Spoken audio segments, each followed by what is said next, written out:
Hello, હવે આપણે આસોની જે પૂનમથી શરૂઆત કરી હતી એ પહેલી પૂનમ આજે કોરોના પછી ઘણા સમય પછી આપણે ભેગા મળ્યા, બધા મિત્ર વર્તુળ ભેગા થઈને આજે આપણે પૂનમના બીજી પૂનમ ઉજવીએ છીએ. તો આસો પૂનમના ચા પાણી નાસ્તાના દાતા શ્રી નવીનભાઈ છેડા રજવાડી ગ્રુપ તરફથી એમને હાર્દિક સ્વાગત કરો, એમને વધાવો, કેમ કે એમની પ્રેરણાથી જ આજે પૂનમની શરૂઆત થઈ છે અને એ શરૂઆત આજે બીજી પૂનમ આવી ચૂકી છે અને બધાય મિત્રો સારી રીતે દર્શન કરવા આવી પહોંચ્યા છે ભાવથી.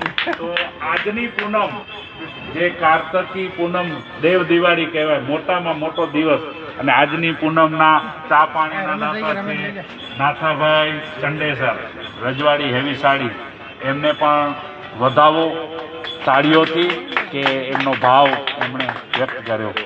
તે સિવાય બધી જ પૂનમો વારાફરતી જે દાતા બની ગયા છે તેમનું પણ હાર્દિક સ્વાગત પૂનમ ગ્રુપ વૈચારિક ક્રાંતિ ગ્રુપ તરફથી આપણે સ્વાગત કરીએ છીએ. અને કાયમી પૂનમમાં ચાયના દાતા આપણે એડવાન્સમાં આવી ગયા છે પ્રતાપભાઈ ચૌહાણ જે રજવાડી ગ્રુપ, એમના તરફથી હરેક પૂનમ જ્યાં સુધી આપણે ભરીએ ત્યાં સુધી ચાયના દાતા તરીકે એમનું નામ જાહેર કર્યું છે પ્રતાપભાઈને.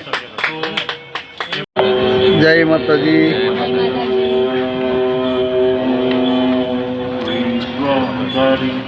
જય માતાજી. વિઠ્ઠલભાઈ તરફથી મળેલ છે બધાને.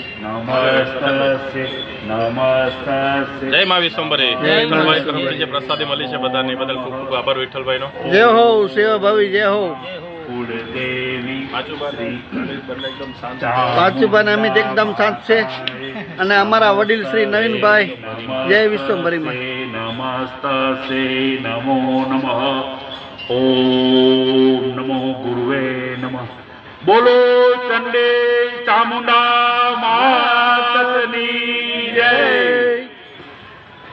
હવે આપણે એક સરસ બીજી પૂનમ અહીંયા પાનેરા ડુંગરે માં ચામુંડાના ધામમાં બધા મિત્ર વર્તુળ સાથે આપણે આવી પહોંચ્યા છીએ.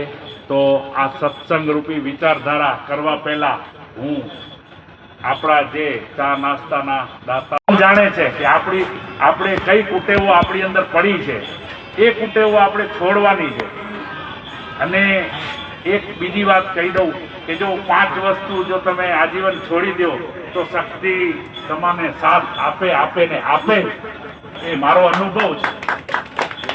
દારૂ, જુગાર, માંસાહાર, કુદ્રષ્ટિ, આ 5 વસ્તુ જો તમે છોડી દો જીવનમાં તો તમારો બેડો પાર થઈ જાય.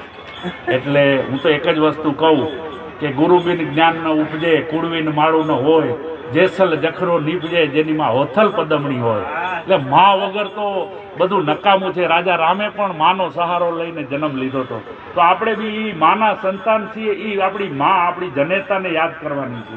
મેન એ છે કે આપણી મા જે છે એના મા બાપના જે ઋણ સંબંધો છે એ આપણે હયાત હોય તો પૂરા કરવાના, અને હયાત ન હોય તો એ જે નજીક આવો